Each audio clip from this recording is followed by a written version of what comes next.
रात के 12 बज चुके थे। भाई ने धीरे से मेरे कमरे का दरवाज़ा खोला और अंदर आकर मुझे सोता हुआ देखकर अंदर से दरवाजे की कड़ी लगा दी। मैं भी सोने का नाटक ही कर रही थी। कमरे में हम दोनों के सिवा और कोई भी नहीं था। मुझे अच्छे से मालूम था कि मेरा भाई आधी रात को मेरे कमरे में किस लिए आया है। मैं भी बिस्तर पर आंख बंद करके ऐसी पड़ी थी जैसे बहुत ही गहरी नींद में हूँ। उसके बाद जो भाई मेरे साथ करने वाला था वो मुझे मालूम था, पर मैं भी उसे रोकने की कोशिश नहीं करती थी। क्यों नहीं रोकती थी, इसका जवाब आपको कहानी में आगे मिलेगा। आखिर ये सब कैसे शुरू हुआ और भाई को सबसे ज्यादा मेरे में क्या पसंद था। पूरी कहानी जानने के बाद आपके होश उड़ जाएंगे कि कैसे उसने मुझे सिर्फ अपनी उंगली से। हेलो दोस्तों, मेरी उम्र 21 साल थी।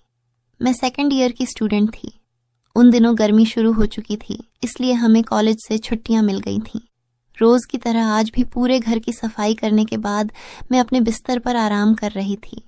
थकावट इतनी ज्यादा थी कि ऐसा लग रहा था जैसे पूरा बदन अकड़ गया हो। मैं अपने बिस्तर पर लेटकर सुकून पाने की कोशिश कर रही थी और हाथों से अपने सिर की मसाज कर रही थी।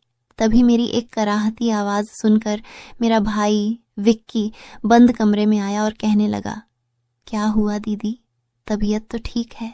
मैंने कहा, क्या बताऊं भाई, मम्मी सारा काम मेरे सर पर डालकर चली जाती है। कॉलेज की छुट्टियां क्या हुई, सारे घर की जिम्मेदारी मुझ पर आ गई है। ऊपर से मुलाजिम भी छुट्टी पर है। मुझसे नहीं होते ये घर के काम।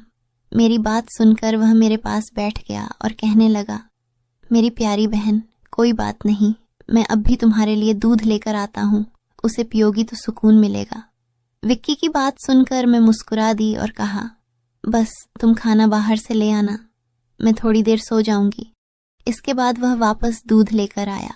उसे देखकर मुझे उस पर बहुत प्यार आया। सच में दुनिया में बहुत कम ही ऐसे भाई होते हैं जो अपनी बहनों का इतना ख्याल रखते हैं। मैंने उसे ढेर सारी दुआएं दी और उसका लाया हुआ दूध पीने लगी। दूध पीने के बाद मैंने गिलास एक साइड पर रखा और लेट गई। विक्की कहने लगा, चलो मैं तुम्हारा सिर दबा देता हूँ, तुम आराम से सो जाओ। वह मेरे सिरहाने बैठ गया और अपने हाथों से मेरा सिर दबाने लगा। मुझे धीरे धीरे सुकून मिलने लगा और दर्द भी कम होने लगा। मैं आंखें मूंद कर सोने लगी और गहरी नींद में चली गई। मुझे पता ही नहीं चला कि घंटों तक मैं सोती रही। मेरी आंख मम्मी की आवाज से खुली। मैं हड़बड़ाकर उठी। सिर बुरी तरह बोझिल हो रहा था।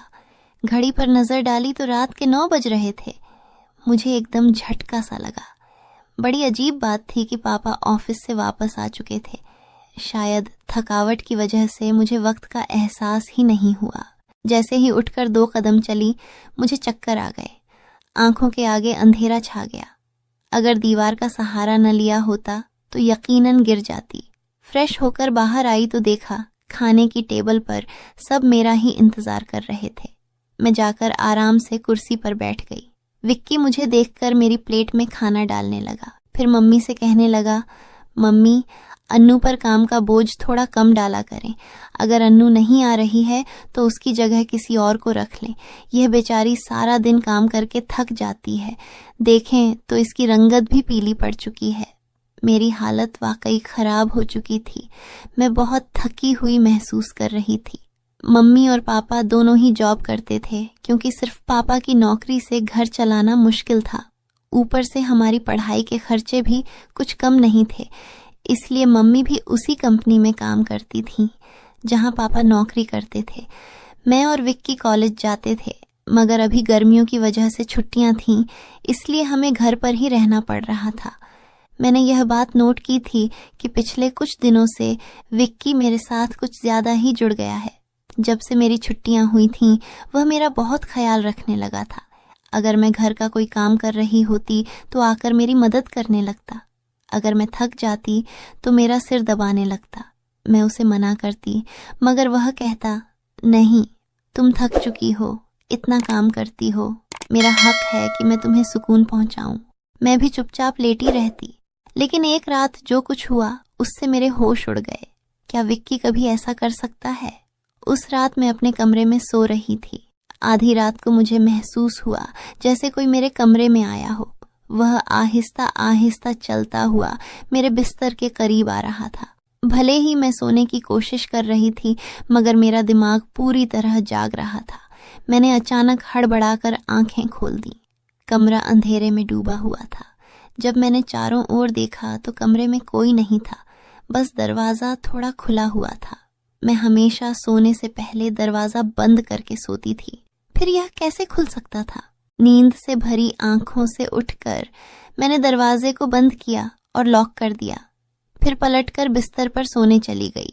मेरी आंखें बंद होते ही एक बार फिर मुझे किसी के चलने की आहट सुनाई दी, जैसे कोई मेरे बिस्तर के पास बैठ रहा हो। ऐसा लगा जैसे कोई अपना हाथ मेरी ओर बढ़ा रहा हो। डरते हुए मैंने पलटकर देखा, लेकिन वहां कोई नहीं था। घबराहट के मारे मेरी सांसें तेज हो गई थीं। मैंने तुरंत उठकर कमरे की लाइट ऑन की। दरवाज़ा खोलकर बाहर भी देखा, मगर वहां भी कोई नहीं था। आज से पहले ऐसा कभी नहीं हुआ था जो अब हो रहा था। मुझे प्यास लगी तो मैं कमरे का दरवाज़ा खोलकर बाहर निकली। उसी वक्त विक्की भी अपने कमरे से बाहर निकला। मुझे देखकर उसने पूछा, क्या बात है, आप अभी तक जाग रही हैं? मैंने जवाब दिया, कुछ नहीं, बस ऐसा महसूस हुआ जैसे कमरे में कोई मौजूद हो। पानी पीकर मैं दोबारा कमरे में आ गई और पीछे पीछे विक्की भी आ गया। उसने कहा, आपको डरने की ज़रूरत नहीं है। अगर आपको डर लग रहा है तो मैं आपके पास सो जाता हूँ। मैंने उसे मना करते हुए कहा, नहीं, तुम्हें अपनी नींद खराब करने की ज़रूरत नहीं है। तुम अपने कमरे में जाकर सो जाओ। लेकिन वह जिद करने लगा, मैं आपको अकेला किसी भी हाल में नहीं छोड़ सकता। आपकी तबीयत खराब हो सकती है। मैं आपको तकलीफ में नहीं देख सकता। आप सो जाएं, मैं यहीं सो जाता हूँ। आखिरकार मैं बेड पर जाकर सो गई। उसने तकिया उठाया और सोफे पर रखकर वहीं सो गया। उस रात मुझे ऐसा महसूस हुआ जैसे कोई मेरे सिरहाने बैठकर मुझे बहुत देर तक देखता रहा हो। उसने मेरे बालों को सहलाया, मेरे चेहरे पर उंगलियां फेरी और मैं सुकून से सोती रही। यह सब मुझे एक सपने जैसा लग रहा था। अगली सुबह जब मैं उठी तो मेरा मूड बड़ा अजीब था, लेकिन जब मैंने अपने भाई पर गौर किया तो मैं हैरान रह गई। शुक्र था कि मैंने अपने जिस्म को दुपट्टे से ढक रखा था। मेरी कमीज बेतरतीब हो चुकी थी। मुझे हैरत हुई क्योंकि आज से पहले मैं कभी इस तरह इतनी गहरी नींद में नहीं सोई थी। आज मैं थोड़ी खुश भी महसूस कर रही थी, लेकिन इसकी वजह समझ नहीं आ रही थी। मैंने उससे पूछा तो उसने कहा, मैं तो रोज ही इतना खुश होता हूँ। जिसे आप जैसी बहन मिल जाए वह क्यों ना खुश हो। घर के सारे काम निपटा कर जब मैं बैठी तो विक्की तेल लेकर मेरे पास आ गया। कहने लगा, अन्नू दीदी, अपने बाल खोल लीजिए, मैं आपके सिर में मसाज कर देता हूँ। मुझे उसकी हरकतें अजीब लगने लगीं। मैंने कहा, यह तुम्हारा काम नहीं है, जाओ अपने दोस्तों के साथ घूमो फिरो, मुझे मसाज की ज़रूरत नहीं है। मगर उसने मेरी बात नहीं मानी और खुद ही मेरे बालों से कैचर उतारते हुए कहने लगा, आप नखरे मत किया करें। किस्मत वालों को ही ऐसे भाई मिलते हैं। जब आपका भाई आपके खूबसूरत रेशमी बालों में मसाज करना चाहता है तो आपको क्या समस्या हो सकती है। आ जाइए, मैं आपके सिर की मसाज कर देता हूँ, आपको बहुत सुकून मिलेगा। वह मुझे उठाकर कमरे में ले गया। मैं बेड पर तकिया रखकर लेट गई। मेरे बाल बेड से नीचे लटक रहे थे। वह मेरे सिरहाने बैठकर मेरे बालों की मसाज करने लगा। विक्की मुझसे 4 साल छोटा था, लेकिन मुझे नाम से ही बुलाता था। उसने कहा, आप इतनी प्यारी हैं कि आपको देखकर दिल करता है कि आप हमेशा इसी तरह मुस्कुराती रहें और मैं आपकी लाड उठाता रहूं। वह मेरे बालों की मसाज कर रहा था और उसके हाथों में जैसे जादू था। मुझे इतना अच्छा लग रहा था कि मैं धीरे धीरे नींद की वादियों में खोने लगी। तेल की खुशबू भी बहुत जबरदस्त थी। मैंने उससे पूछा, यह कौन सा तेल है?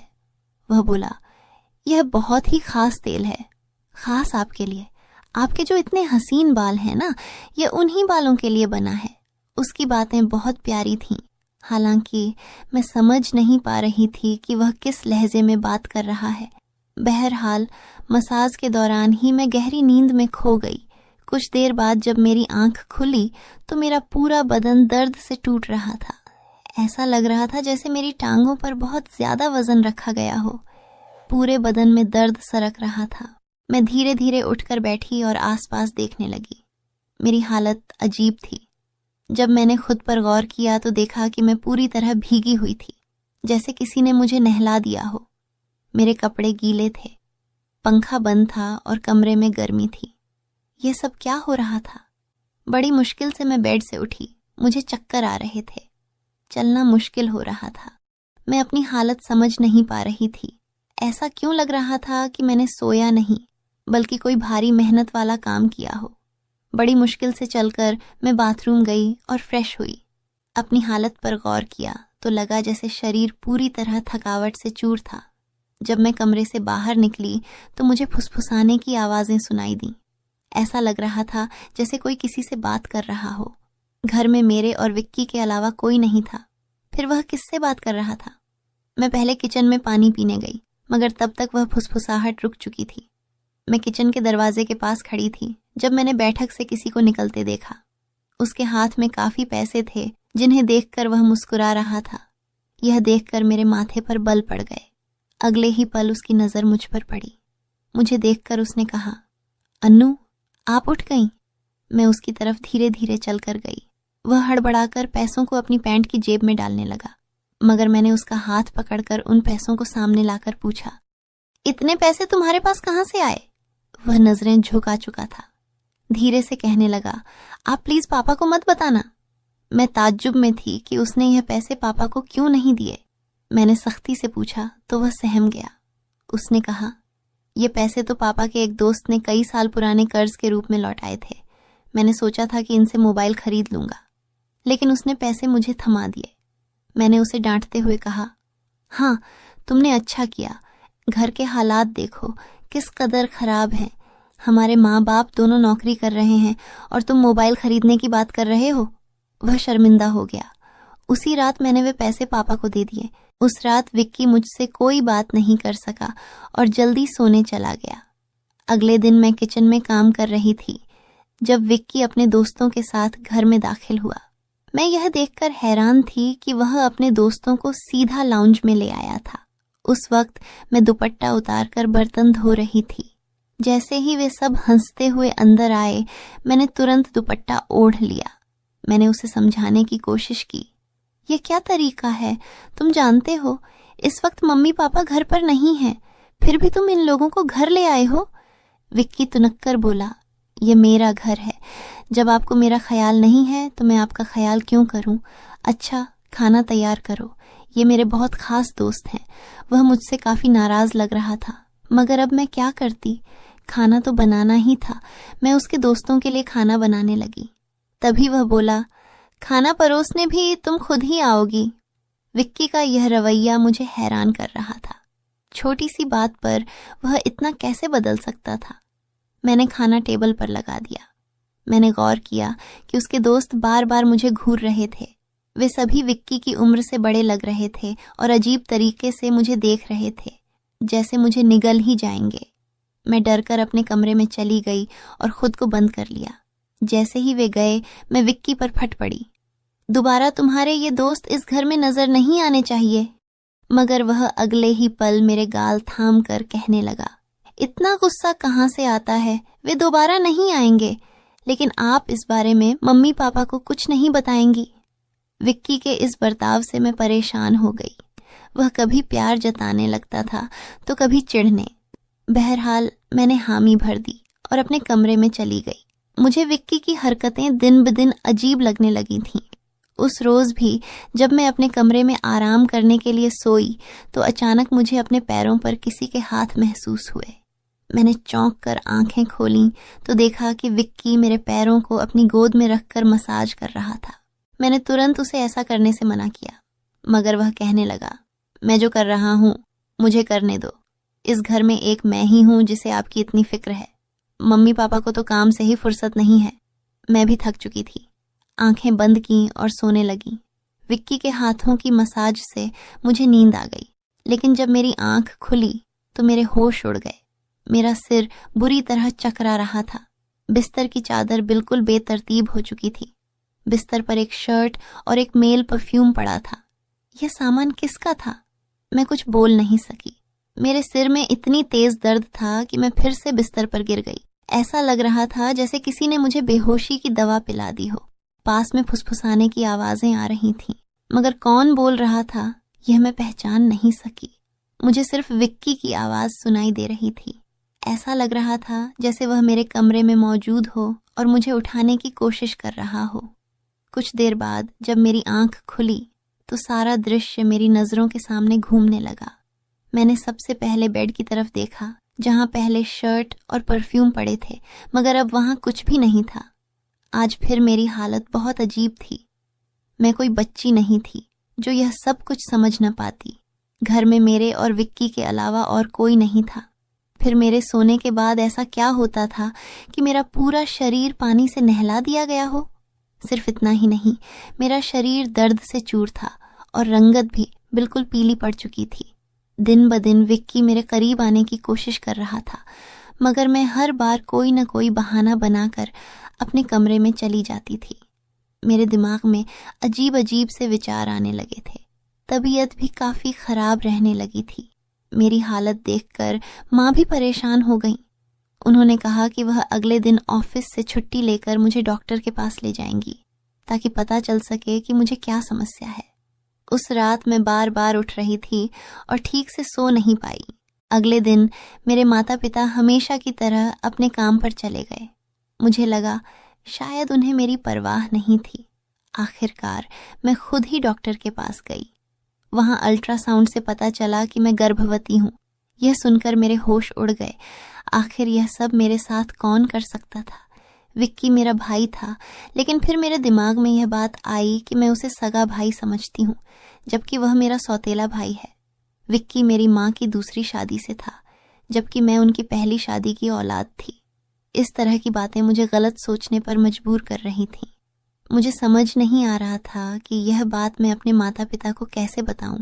विक्की जब भी मेरे पास बैठता तो कभी मेरा हाथ पकड़ता तो कभी मेरे गाल खींचने लगता। मैं पहले इन बातों को हल्के में लेती थी, मगर अब सब कुछ अलग नजर आ रहा था। एक दिन मैं अस्पताल गई और अबॉर्शन से पहले डॉक्टर से कहा कि इस बच्चे का डीएनए टेस्ट किया जाए।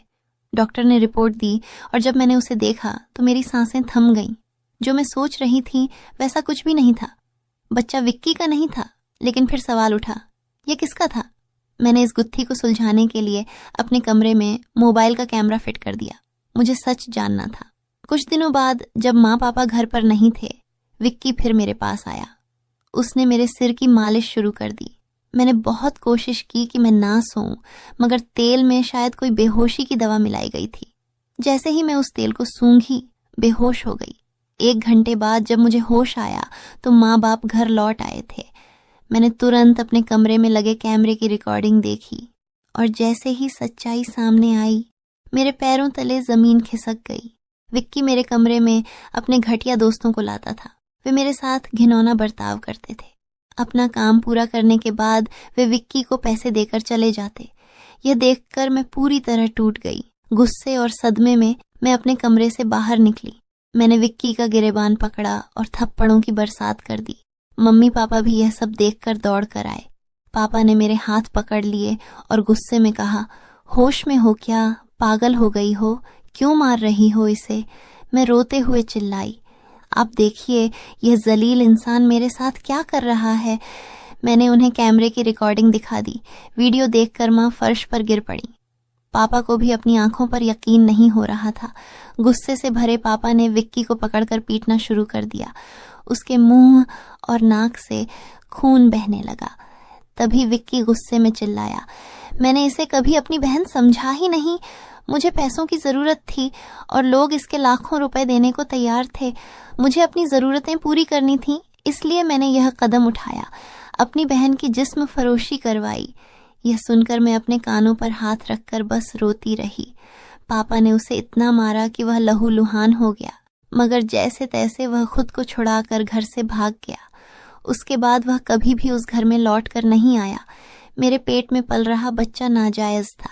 मैंने उसका अबॉर्शन करवा दिया, मगर विक्की ने मेरे साथ जो घिनौना खेल खेला था वह मेरे मन से मरते दम तक नहीं मिटेगा।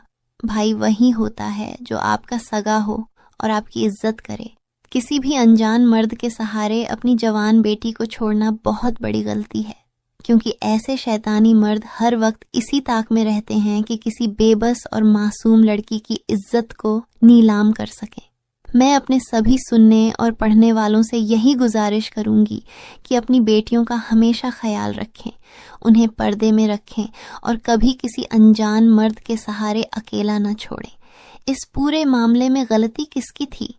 मेरे माँ बाप की, जो पैसा कमाने की दौड़ में बच्चों से बिल्कुल बेफिक्र हो गए थे, या फिर मेरी, जो अपने सौतेले भाई के साथ अकेली इस घर में रहती थी और उस पर हद से ज्यादा भरोसा करती थी? मैंने उसे हमेशा सगा भाई समझा, मगर वह मेरा भरोसा तोड़ गया। तो दोस्तों, अपनी और अपने परिवार की सुरक्षा को लेकर हमेशा सतर्क रहें।